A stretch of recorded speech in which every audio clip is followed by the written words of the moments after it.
Pai, nós te damos graças porque o Senhor é sempre bom, porque a tua graça, ela é sempre não só abundante, mas ela é sempre superabundante nas nossas vidas. Obrigado pelo teu Espírito aqui, que está dentro de nós, e ele nos guia, e ele nos leva à palavra de Deus, que é poderosa nessa noite, para fazer aquilo que aprouver ao Senhor fazer nos nossos corações, em nome de Jesus. Amém, amém. Vocês maravilhosos estão dispensados. Pode tomar aquela aguinha. Amém, meu querido, como você está? Somente aqueles que estão felizes, digam amém. Aqueles que são curados, digam aleluia. E aqueles que são abençoados, digam glória a Deus. Aleluia, glória a Deus. Eu quero aproveitar que você está aí de pé, ok? Eu quero fazer um exercício de declaração da palavra com você, amém? Podemos fazer? Pode ficar de pé, amém? É uma declaração para a saúde do seu corpo. Quem precisa de saúde para o corpo aqui? Levanta a mão em nome de Jesus. Aleluia, glória a Deus. Você vai repetir assim comigo, querido. Cristo levou sobre si as minhas enfermidades. E agora a gente vai fazer valendo, amém? Glória a Deus? Amém, amém. Ele levou de fato, querido, então vamos lá. Cristo levou sobre si as minhas enfermidades. Cristo levou sobre si as minhas doenças. O castigo que me traz a paz e saúde estava sobre ele. Por isso eu sou curado. Por isso eu ando em saúde divina. A doença não faz mais parte da minha vida, pois o meu corpo é completamente saudável. Amém, e amém, e amém. Você pode se assentar em nome de Jesus. Glória a Deus. O que a gente acabou de fazer aqui é uma declaração consciente da palavra de Deus sobre a saúde no nosso corpo. Amém? Você fez isso consciente? Ok? Você quis fazer isso? Você desejou? Glória a Deus. Amém. O tema da nossa mensagem, querido, é desenvolvendo a nossa salvação, ou a minha salvação. E boa parte dessa mensagem está pautada num livro de Reagan. Você conhece Kenneth Reagan? A grande referência do Ministério Verbo da Vida. E ele escreveu um livro chamado O Homem em Três Dimensões. É um livro antigo.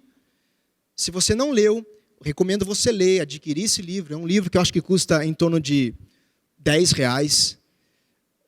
Tem na livraria do Rema, enfim, você pode adquirir. Era para eu ter trazido ele, mas eu esqueci, enfim. Mas o livro se chama O Homem em Três Dimensões, de Kenneth Reagan. Esse livro vai pautar um pouco aquilo que a gente vai falar aqui. Nós vamos falar sobre o homem ser um ser tricotômico. O que é isso, tricotômico? O homem ser um ser em três dimensões. Eu gostaria que você abrisse a sua Bíblia comigo em Lucas, no capítulo 16, a partir do verso 19.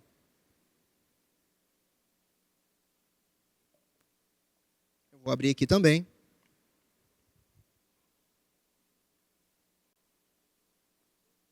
Lucas 16, no verso 19.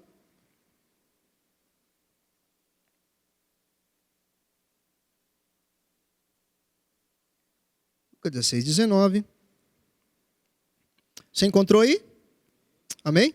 Então agora você vai segurar e vai olhar para mim. Deixa eu falar um pouco sobre o dilema de Kenneth Reagan nesse livro. Esse é um livro que trata sobre as três dimensões do homem. E Reagan chega a falar nesse livro que, em algum momento da sua vida cristã, ele se indagava, porque alguns estudiosos, alguns livros de teologia, diziam que a alma do homem era a mesma coisa que o espírito do homem. Dizia que o espírito e a alma era uma coisa única, que não havia repartição, divisão, que não havia separação. E Reagan se incomodava um pouco com isso, porque quando ele se debruçava sobre a palavra de Deus, em Hebreus, por exemplo, no capítulo 4, verso 12, diz que a palavra de Deus ela é mais eficaz e mais penetrante do que a espada de 2 gumes. E ela penetra até a divisão da alma e do espírito. Ele se deparava com essa frase, penetra até a divisão da alma e do espírito, mas como pode essas pessoas tão estudadas da palavra dizerem que a alma e o espírito é a mesma coisa, se a palavra de Deus é capaz de dividir a alma e o espírito? Ou seja, se são divisíveis, se são coisas que podem ser separadas, quer dizer que não são bem assim a mesma coisa. O verso continua dizendo que a palavra de Deus é capaz de dividir juntas e medulas e apta para discernir os pensamentos e intenções do coração humano. Outro versículo que ele se apoiou, 1 Tessalonicenses, no capítulo 5, verso 23, e o mesmo Deus da paz vos santifique em tudo. E a Bíblia diz assim, em todo o vosso espírito, toda a vossa alma e todo o vosso corpo. Sejam plenamente conservados, irrepreensíveis para a vinda do nosso Senhor Jesus Cristo. Claramente, nós vimos coisas distintas aqui. A palavra de Deus diz que a gente deve manter irrepreensível o nosso espírito, mas também a nossa alma, mas também o nosso corpo. Isso quer dizer que e o livro fala sobre isso, depois de muita oração, depois de muito estudo, Reagan recebeu a revelação, obviamente contextualizada e baseada e fundamentada na palavra de Deus, inclusive os livros de Reagan, você vai encontrar muitos versículos bíblicos que dão fundamento para aquilo que ele fala. Recebeu a revelação de que, na verdade, o homem é um espírito, e através desse espírito ele se comunica com Deus. O homem possui ou detém uma alma, e nessa alma estão alojadas a minha capacidade decisória, o meu poder emocional, a minha psique, o meu cognitivo. O fato de eu me emocionar, eu sentir as coisas, tudo isso está alojado na alma. E o corpo, a gente não tem tanta dificuldade de fazer essa diferença, porque o corpo é aquilo que interage com as coisas físicas. É a nossa interface aqui que utilizamos para estarmos na terra. Amém? Então, ele chegou à conclusão que o homem é um espírito, que habitamos num corpo e que possuímos uma alma. Mas eu quero me atentar um pouco aqui sobre a questão espiritual nesse momento, falando sobre o espírito humano. E agora a gente vai ler onde você abriu, que é em Lucas, no capítulo 16, a partir do verso 19. Vamos lá. Lucas 16, a partir do verso 19, diz assim: havia um certo homem rico, que se vestia de púrpura e de linho finíssimo, e que despendia todos os dias de sua vida de forma regalada. Havia também um outro homem chamado Lázaro, que coberto de chagas vivia a esmolar, e fora abandonado no portão do homem rico. Lázaro ansiava por alimentar-se ao menos das migalhas que porventura viessem a cair da mesa do rico. Até os cães vinham lamber as suas feridas. E assim, chegou o dia em que o mendigo Lázaro morreu, e os anjos o levaram para junto de Abraão, ou até o seio de Abraão. Entretanto, o homem rico também morreu e foi sepultado, mas no Hades. Deixa eu só explicar uma coisinha antes da gente continuar. Seio de Abraão é para onde iam as pessoas do Antigo Testamento que criam na promessa. E o Hades é o inferno propriamente dito. Ok? Aqueles que não criam na promessa de Deus. Continuando. Onde estava em tormentos, está falando aqui do homem rico. Ele olhou para cima e observou Abraão de longe. Olha que interessante. Ele olhou para cima e observou Abraão de longe, com Lázaro ao seu lado. Então gritou: pai Abraão, tem compaixão de mim, e manda Lázaro que molhe em água a ponta do dedo e me refresque a língua, porquanto estou sofrendo muito em meio a estas chamas. No entanto, Abraão lhe replicou: filho, recorda-te de que recebeste todos os bens durante a tua vida, e Lázaro foi afligido por muitos males. Agora, entretanto, aqui ele está sendo consolado, enquanto tu estás padecendo. E além do mais, foi colocado um grande abismo entre nós e vós, de maneira que os que desejam passar daqui para vós outros não consigam. Tampouco passem de lá para o nosso lado. Diante disso, suplicou o rico: Pai, então eu te imploro que mandes Lázaro à casa de meu pai, pois eu tenho 5 irmãos. Permite que ele os avise, a fim de que eles também não venham para este terrível lugar de sofrimento. Contudo, Abraão lhe afirmou: eles têm Moisés e os profetas, que os ouçam. Mas o rico insistiu: não, pai Abraão, se alguém dentre os mortos for ter com eles, certamente se arrependerão. Abraão concluiu e lhe afirmou: se não ouvem Moisés, nem os profetas, tampouco permitirão converter ainda que ressuscite alguém dentre os mortos. Amém, querido? Coisas interessantes que a gente vai destacar aqui. Primeira coisa, o rico, quando está no Hades, a Bíblia diz no verso 24 que ele grita: Pai Abraão. Você concorda comigo que tanto o rico quanto Lázaro morreram? O corpo deles foi para onde? Quando uma pessoa morre, o corpo vai para a sepultura. Fica na terra. Ora, se o corpo vai para a sepultura, ou seja, fica na terra, quer dizer que alguma coisa vai para esse outro lugar. Bom, se Lázaro, ou melhor, se o rico está vendo o pai Abraão, quer dizer que ele reconheceu o pai Abraão. Não me pergunte como. Só que a Bíblia diz que ele reconheceu. Então, quer dizer que a memória dele é mantida. E não só o pai Abraão, como Lázaro que estava do lado de pai Abraão. Quer dizer que mesmo o morto deixando o corpo aqui na terra, a sua memória está preservada. Mas não para por aí, porque ele também tem sentimentos e dores. Ele fala: pai Abraão, pede para Lázaro molhar o dedo dele aqui na minha língua, porque está muito calor. Está sentindo dor. Outra coisa que ele sente, angústia, porque sabe que os irmãos vão para o mesmo lugar, e implora para que seja pregado esse evangelho para os irmãos, para que não vão para aquele lugar. Sabe o que isso quer dizer? Que quando há uma separação do corpo, o espírito e a alma é que são responsáveis por sentir, por lembrar, por ter memória. E fica clara essa separação entre corpo, alma e espírito. O que não fica tão claro é, tudo bem, mas entre espírito e alma, quem é que sente? Quem é que lembra? Qual a função real do espírito? Qual a função real da alma?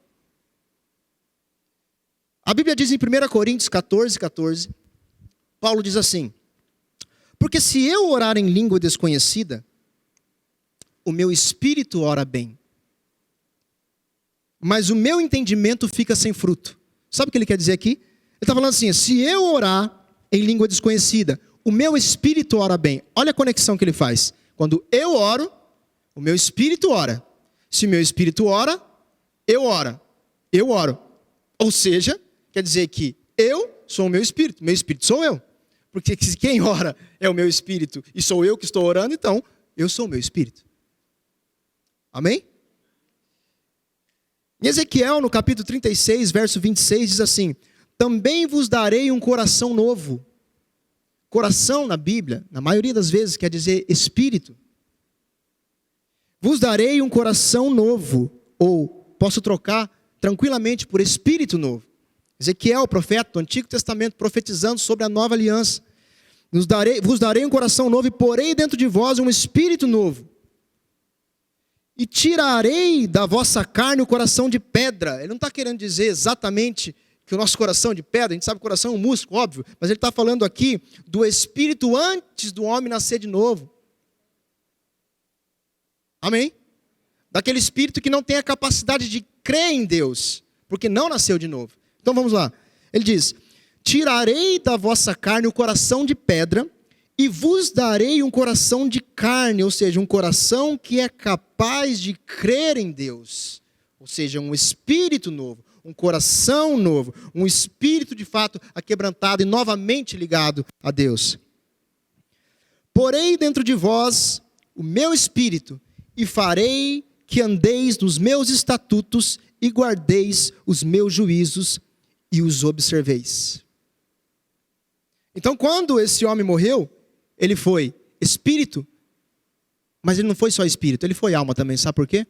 Porque, como Reagan chegou à conclusão de que a nossa alma é onde estão alojadas as nossas memórias, nossa capacidade decisória, os nossos sentimentos de sentir as coisas. Então, quer dizer que quando a gente morre, o espírito e a alma são como se fossem um, podem ser divididos, mas vão para um lugar só. Amém, querido? Então, quando ele está falando aqui sobre espírito, voltando no espírito, a questão de se colocar um coração novo no homem é aquilo que Jesus disse a Nicodemos. Jesus disse: Nicodemos, se você não nascer de novo, não tem como você adentrar o reino dos céus. Aí Nicodemos diz assim: mas não entendi das coisas espirituais. Ainda era a velha aliança. Como assim eu nascer de novo? Se eu já homem velho, eu vou voltar para o ventre da minha mãe e eu vou nascer de novo? Não, Nicodemos. Porque aquilo que é nascido da carne é carne.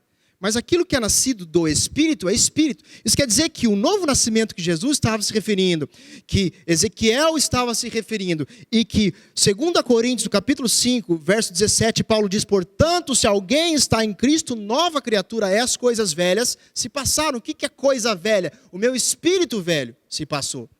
Ele se foi. Não é que ele está aí perdido em algum lugar. Não. Simplesmente ele não existe mais e um novo foi recriado no lugar.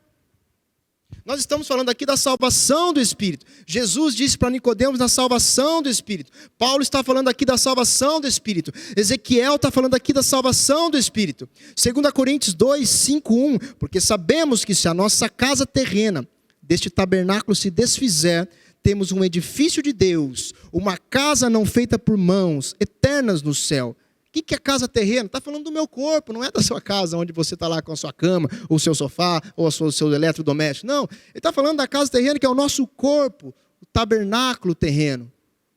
Quando ele se desfizer, porque um dia vai se desfazer, temos um edifício, uma casa não feita por mãos, que é capaz de ser habitada por um espírito. E esse espírito precisa de salvação aqui. A Bíblia diz que quando eu creio em Cristo, com o meu coração, e confesso com a minha boca que Cristo morreu por mim, pelos meus pecados, salvação imediata acontece onde? No Espírito. Está entendido, querido? Amém? Outra coisa importante, ponto importante, a comunhão com Deus é realizado exclusivamente no Espírito. Não é na alma e não é no corpo. Então, comunhão de fato com Deus, você não consegue fazer com a sua alma ou com sua mente, ou mentalizar e ter comunhão com Deus. Você não consegue, porque a comunhão de fato é feita no Espírito. Deus é Espírito. Você só se comunica com Deus através do seu Espírito, que é o seu verdadeiro eu, ou que ele chama de o homem interior do coração. Amém? Olha só o que a palavra de Deus diz aqui em João 4, 24. Jesus dizendo, aquela mulher samaritana: Deus é Espírito.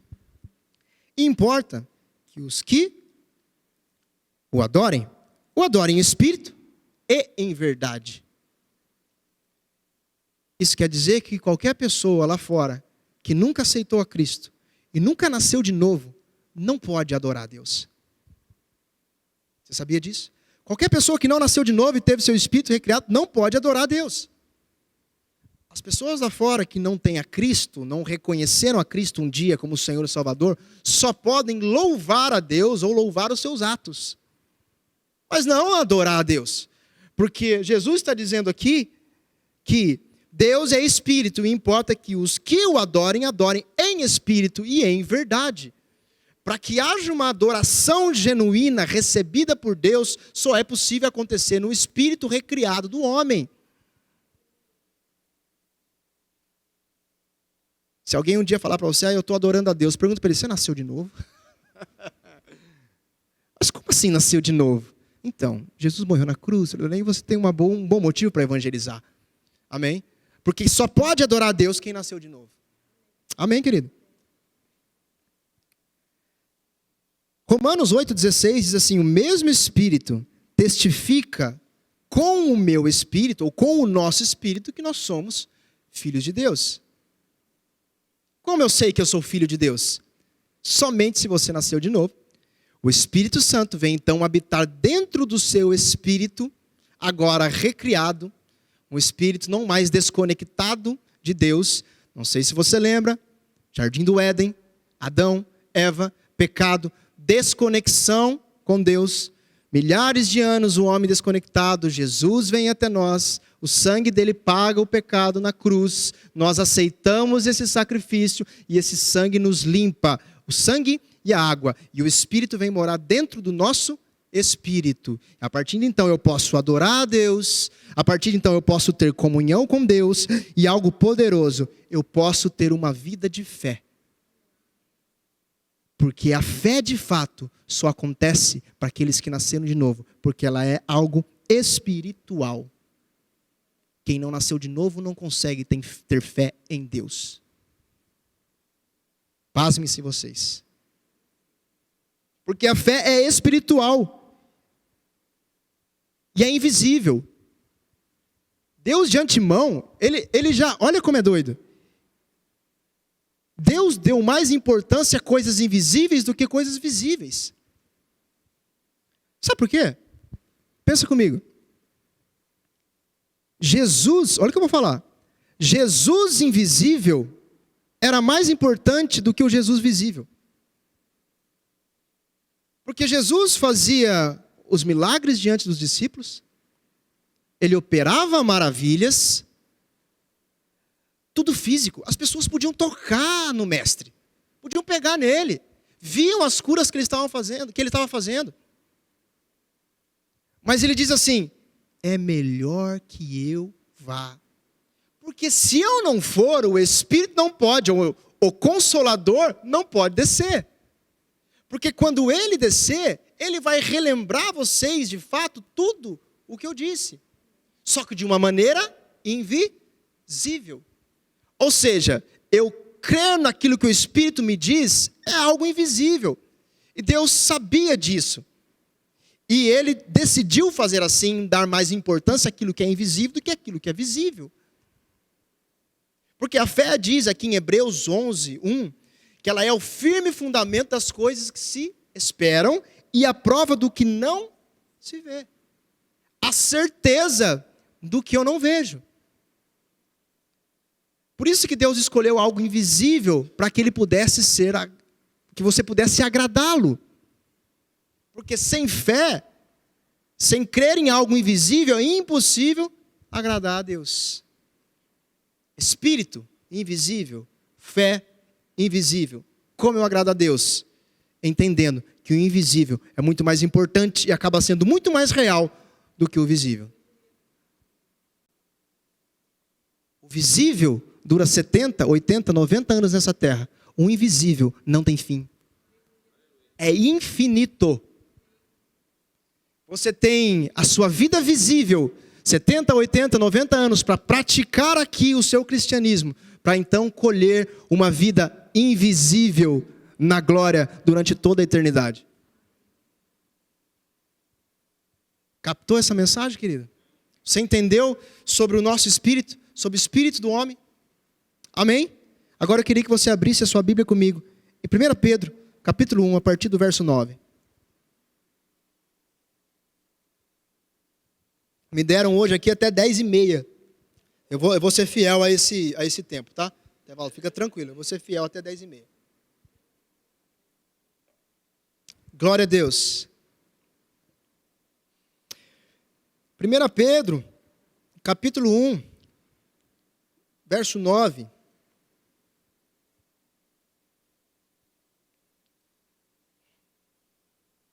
Aleluia.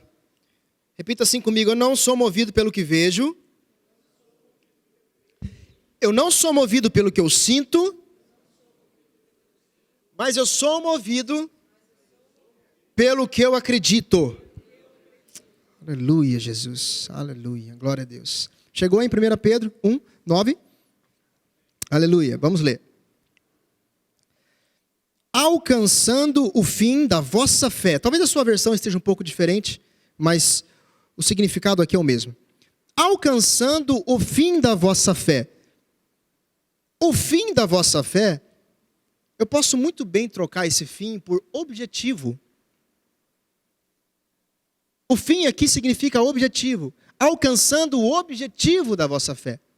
Paulo, quando estava prestes a morrer e ir para o Senhor, ele disse, eu lutei o bom combate. Eu cumpri a carreira, eu guardei a fé, ou seja, eu terminei a fé. Eu atingi o objetivo da fé. É isso que ele quis dizer. E Pedro está dizendo praticamente a mesma coisa. Alcançando o objetivo da vossa fé. A salvação das vossas almas. Agora uma pausa. Não falou mais em espírito. Falou em alma. Mas a gente já sabe que são coisas diferentes. Não, mas peraí. Mas o objetivo não é salvar o espírito lá quando eu aceito Jesus e creio com o meu coração e confesso com a minha boca e acabou? É o fim, não é? Esse é o fim? Não, querido. Você vai aprender que esse é o começo. O começo da vida cristã é a salvação do Espírito. Mas daí, Pedro vem dizer, alcançando o objetivo da vossa fé, a salvação do seu Espírito, não a salvação da vossa alma. E a revelação que nós recebemos é que alma significa mente, alma significa entendimento, cognição, emoção, capacidade decisória. Então, como assim a salvação da minha alma? Vamos continuar. Da qual salvação inquiriram e retrataram diligentemente os profetas que profetizaram da graça que vos foi dada. No Antigo Testamento, eles profetizaram dessa graça, dessa salvação. Indagando que tempo, ou que ocasião de tempo, o Espírito de Cristo que estava neles, indicava anteriormente, testificando os sofrimentos que a Cristo haviam de vir, e a glória que se lhes havia de seguir.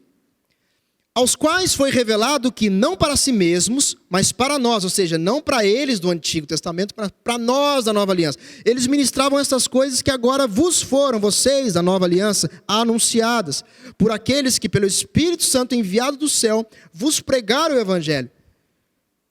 Para as quais coisas os anjos desejam bem atentar. Portanto, guarde isso aqui, guarde essa frase. Cingindo os lombos do vosso entendimento. Eu posso trocar facilmente essa palavra cingindo os lombos como protegendo o vosso entendimento. Ele não falou que protegendo o seu espírito.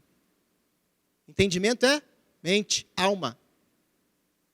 Então ele começa falando assim, ó, o objetivo da fé, salvação da alma, entendimento, mente. Aí ele vai falar assim, ó, de que maneira? Cingindo ou protegendo o vosso entendimento. E ele continua, sede sóbrios, esperai inteiramente na graça que vos ofereceu na revelação de Jesus Cristo. Como filhos obedientes, não vos conformando com as concupiscências que antes havia em vossa ignorância. Que ignorância? Quando não éramos nascidos de novo, não tínhamos o espírito recriado. Então, você mesmo agora tendo o espírito recriado, porque Pedro está falando para crentes nascidos de novo, santos, ele está dizendo assim, ó, o objetivo de vocês é a salvação da alma. Ei, vocês nascidos de novo, vocês com o espírito recriado, o objetivo de vocês é a salvação da alma. Como eu faço isso? Protegendo o seu entendimento. Como filhos obedientes, não vos conformando com a sua vida antiga. E ele termina assim, mas como é santo aquele que vos chamou, sede vós também santos em toda a sua maneira de viver. Sabe o que ele está me falando? Como que eu salvo a minha alma? Sendo santo em toda a minha maneira de viver. Qual que é o tema da nossa ministração? Desenvolvendo a minha salvação. Como que eu faço isso? Sendo santo em toda a vossa maneira de viver. Ah, ok, mas isso foi só Pedro que falou. Então abre em Romanos 12, por gentileza. Não, só uma referência eu não quero, eu quero mais. Abre em Romanos 12. por gentileza. Romanos 12, a partir do verso 1.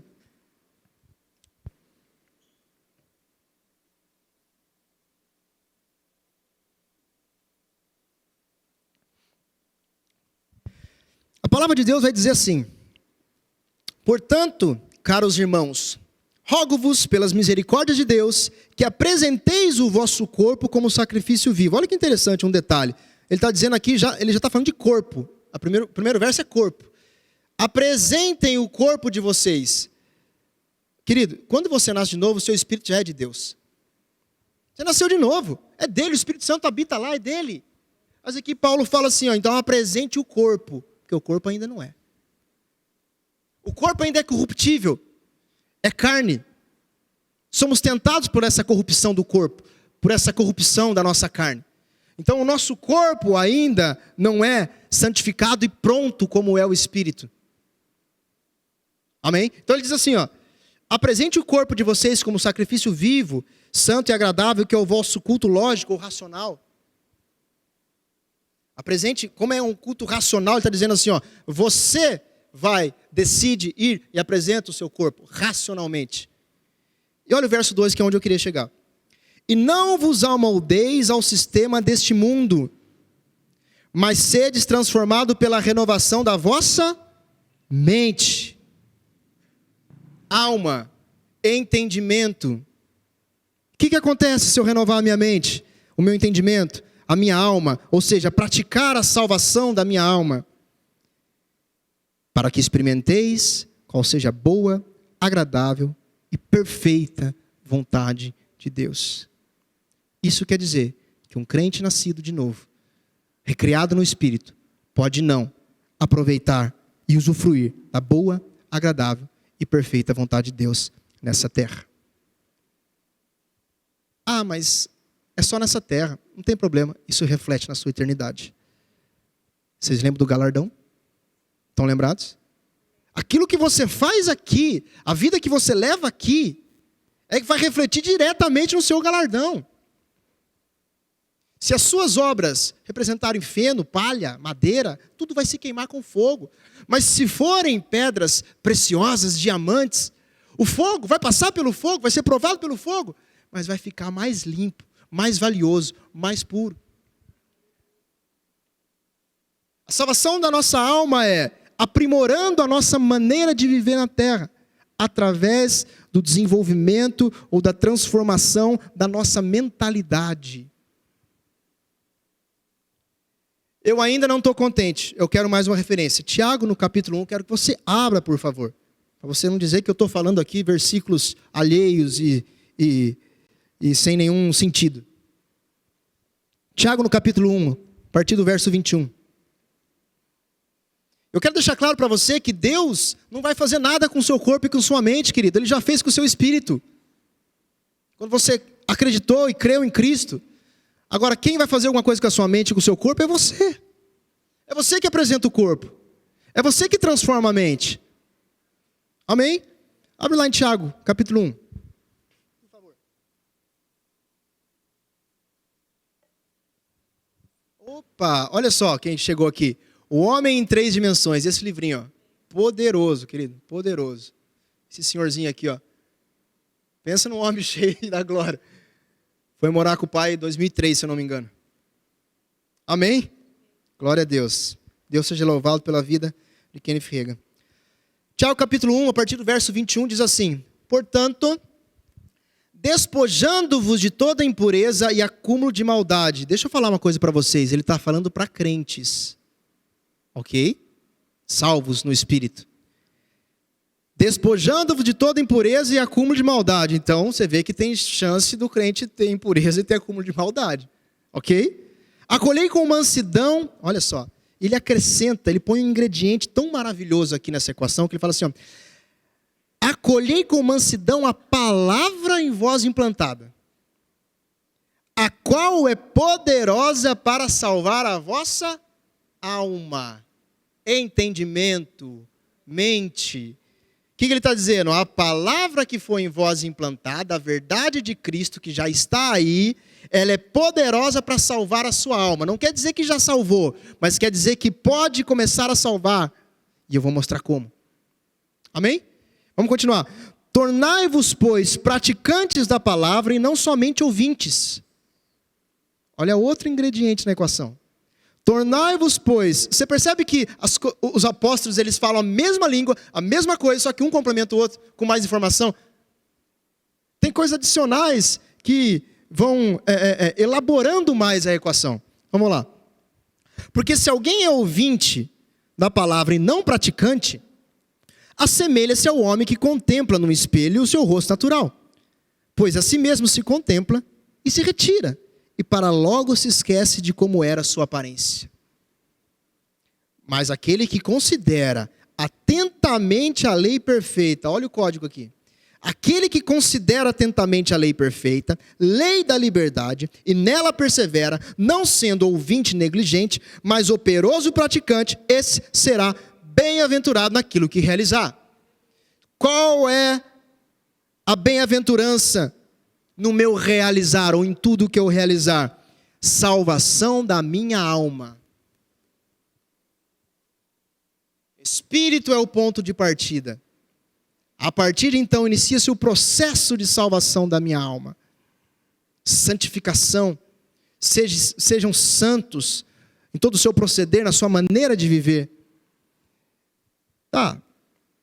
3 do Novo Testamento, eu quero só dar mais um para você. Josué, não vamos abrir não, porque senão não vai dar tempo. Josué capítulo 1, verso 8, você vai acreditar no que eu vou falar. A palavra diz assim: não se aparte da tua boca o livro desta lei, antes medita nele de dia e de noite, para que tenhas cuidado de fazer conforme a tudo quanto nele está escrito, porque então farás prosperar o teu caminho e serás bem-sucedido. Cada um escreveu numa data, num lugar diferente, mas todos cravaram o mesmo sentido: a salvação da alma, o prosperar do meu caminho na minha vida cristã. Só que eles vão colocando coisas adicionais que vai ficando mais maravilhoso. E ferramentas que a gente vai extraindo desses versos que nos ajudam a entender como salvar nossa mente, como salvar nossa alma, como renovar o nosso entendimento. Primeiro ponto, como é que eu faço isso? Ou primeira chave, considerando a palavra. Tiago diz assim: acolhei com mansidão a palavra em vós implantada. Ele diz: aquele que considera atentamente a lei perfeita. Eu preciso considerar a palavra. É a primeira coisa. Cauê, como eu salvo a minha alma? Eu preciso considerar a palavra. Toda informação que chegar lá fora, para mim, tem que bater em mim e eu tenho que pensar assim: o que é que a palavra diz a respeito disso? O que é que está escrito em relação a isso? O crivo para você receber alguma coisa ou não, precisa ser a palavra de Deus. E não só lá fora, mas aqui também. Porque a gente é humano, apesar da gente estar salvo, como eu disse, podem haver impureza, acúmulo de maldade entre nós. E você pode receber um conselho não tão bom assim, aqui na igreja mesmo. E o irmão vai chegar e vai falar: olha, faz isso, ou faz aquilo.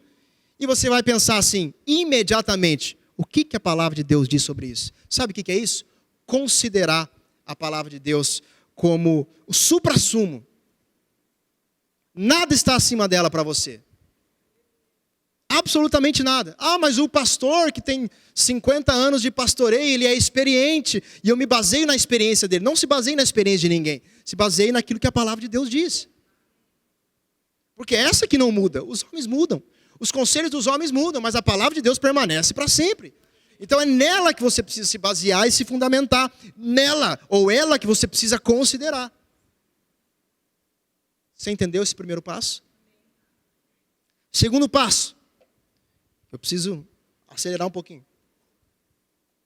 Meditar na palavra de Deus. Primeiro passo, considerar. Segundo, meditar. Ó Josué, lá no Antigo Testamento, querido. Olha só. Não se aparte da tua boca o livro desta lei, antes medita. Medita de vez em quando. Medita dia sim, dia não.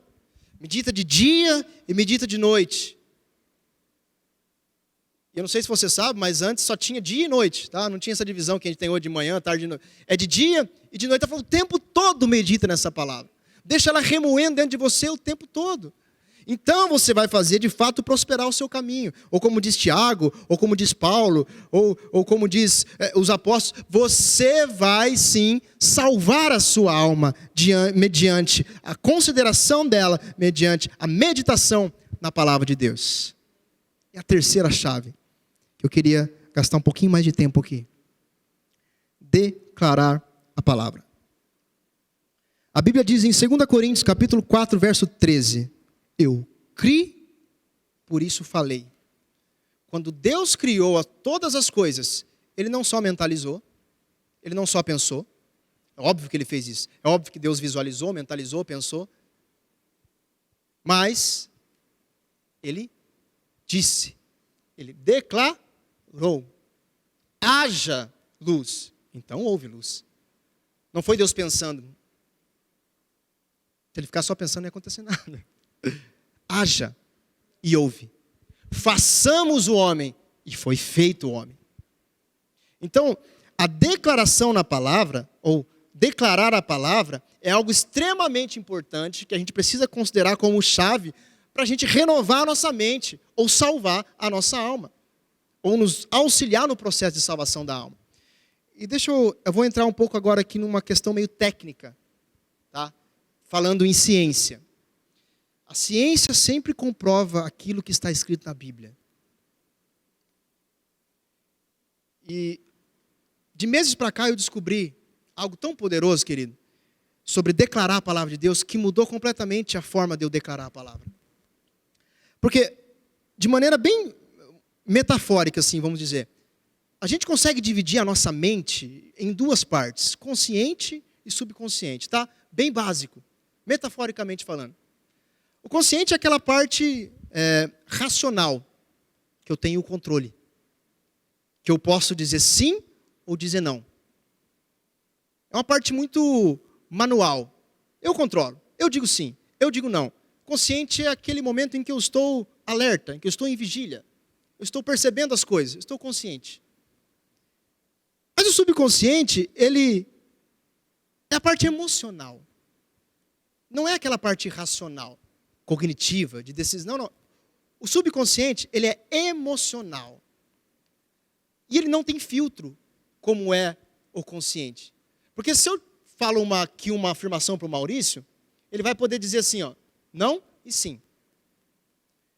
Mas se eu, de alguma maneira, e a ciência nos explica como, atingir o subconsciente do Maurício, ele não consegue dizer sim e nem não. A informação entra e toma conta da mente. Cauê, isso é muito místico. É místico, mas os filmes de Hollywood sabem disso, as redes sociais sabem disso, estão destruindo a vida dos seus filhos na sala de vocês, e os crentes não sabem disso, porque acham que é místico, que não é de Deus. Como é que você acha que você é induzido a comprar alguma coisa sem necessidade? Você acha que ele atingiu o seu consciente no racional? Ele sabe atingir o seu subconsciente. E você é induzido a fazer algo que você nem precisava fazer. Você nem sabe porque você fez, mas você fez. Onde é que eu quero chegar? Por que a gente vai ficar declarando a palavra no consciente se a gente pode declarar no inconsciente? Ou melhor, no subconsciente. No subconsciente, diz a neurociência, que é que estuda a mente humana, é onde de fato ficam enraizadas as informações. Pela vida toda.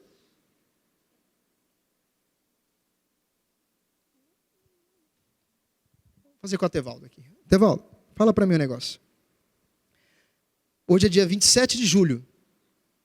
Dia 27 de julho do mês passado, o que você almoçou? Dia 27 de junho. 27 do mês passado, o que você almoçou? Ele não sabe.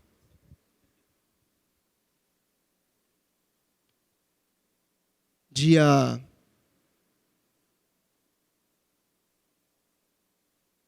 Vou pensar num dia aqui.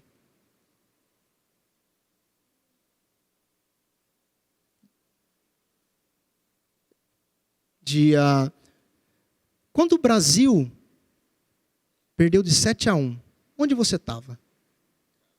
Você lembra exatamente? Você lembra tudo? Como você estava, quem estava com você.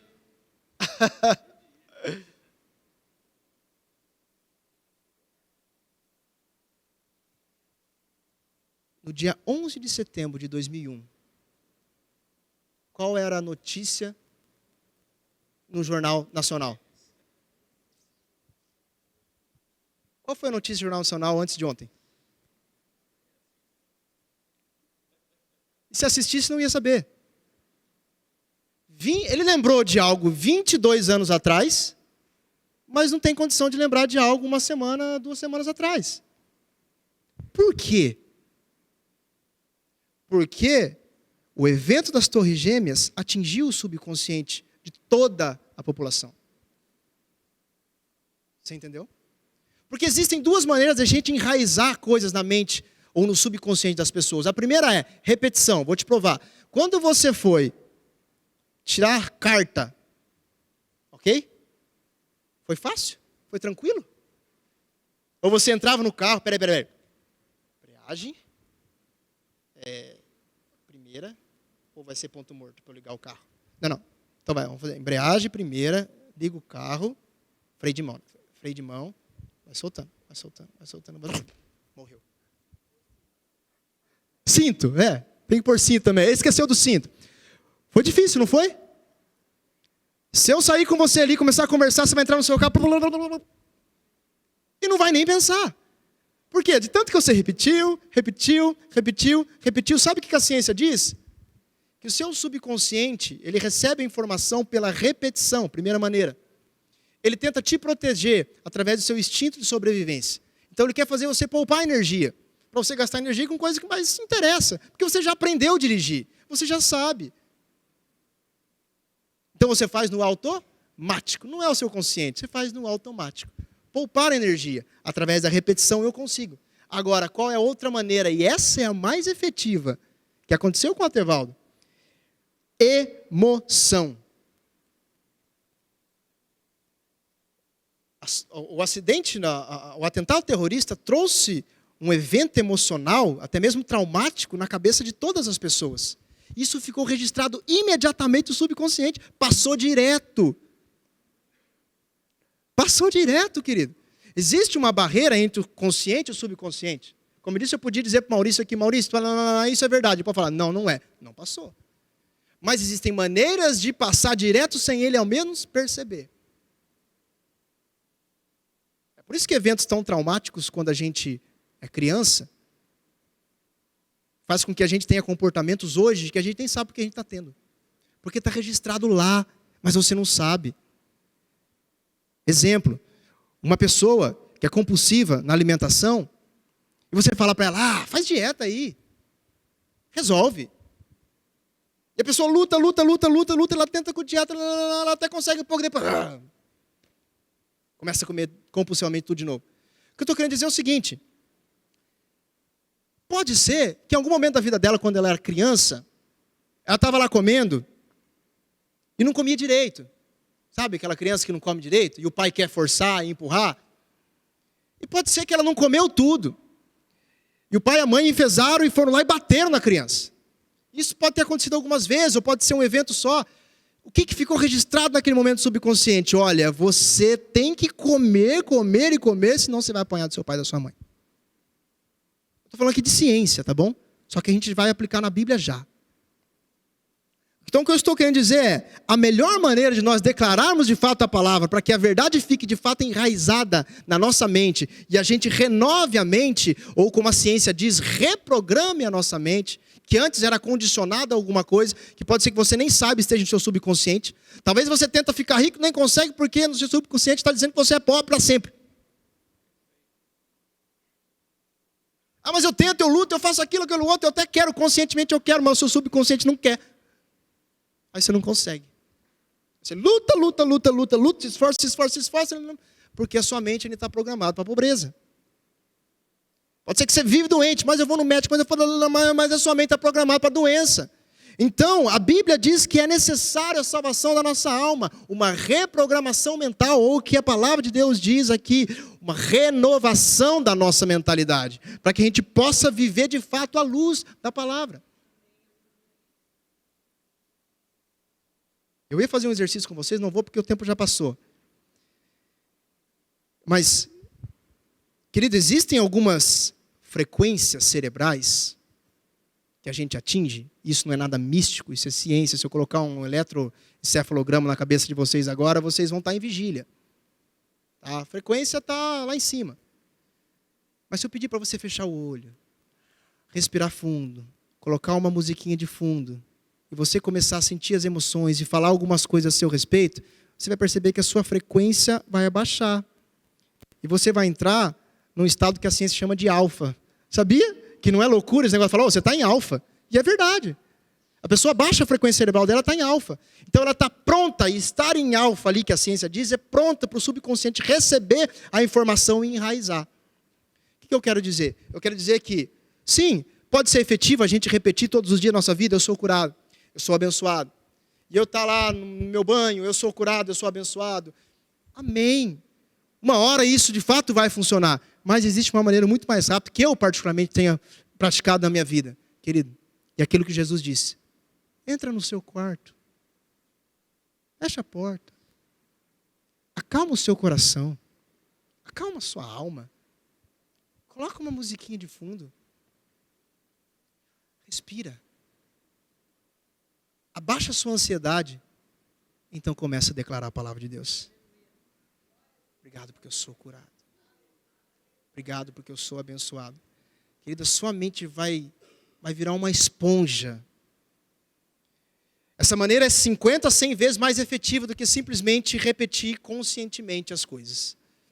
Pode funcionar? Conscientemente? Pode. Uma hora isso vai passar para o seu subconsciente. Mas se você fizer isso da maneira como Jesus ensinou, de como a Bíblia nos ensina, sabe o que está acontecendo aqui, irmão? É a Bíblia e a ciência esfregando na nossa cara que Deus deseja que a gente seja curado, que Deus deseja que a gente seja abençoado, que Deus deseja que a gente seja próspero. Elas não se contrapõem, não. Elas andam juntas. Foi-se a época de que a ciência brigava com a religião brigava com a ciência. Agora, a ciência começou a descobrir que a Bíblia é a verdade. Mesmo sem querer. Se eu pego um neurocientista que nunca leu a Bíblia, eu vou lá e começo a ler Tiago, Romanos, Pedro, o cara vai ficar assim, meu Deus do céu. Sério? Faz quanto tempo que eles escreveram isso? 2000 anos. Nossa, achei que eu tinha descoberto. Amém, irmão? Você conseguiu entender? Cauê, mas... Não, esse não funciona para mim, sabe por quê? Porque esse problema que eu tenho dessa doença, ou desse negócio de ser pobre, isso aí vem do DNA da minha família. Não, vem do DNA da minha família. Aí Jesus diz que ele levou sobre ele toda a maldição. Você ainda resiste em acreditar. Aí vem a ciência. Um braço da neurociência chamada epigenética. Que diz que quando a nossa mente ou a reprogramação mental feita no nosso subconsciente, de fato é efetiva.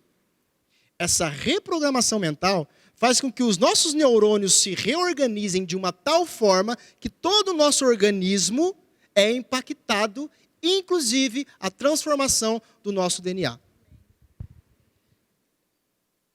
Ciência dizendo aquilo que Jesus disse. Eu levo sobre mim as suas maldições.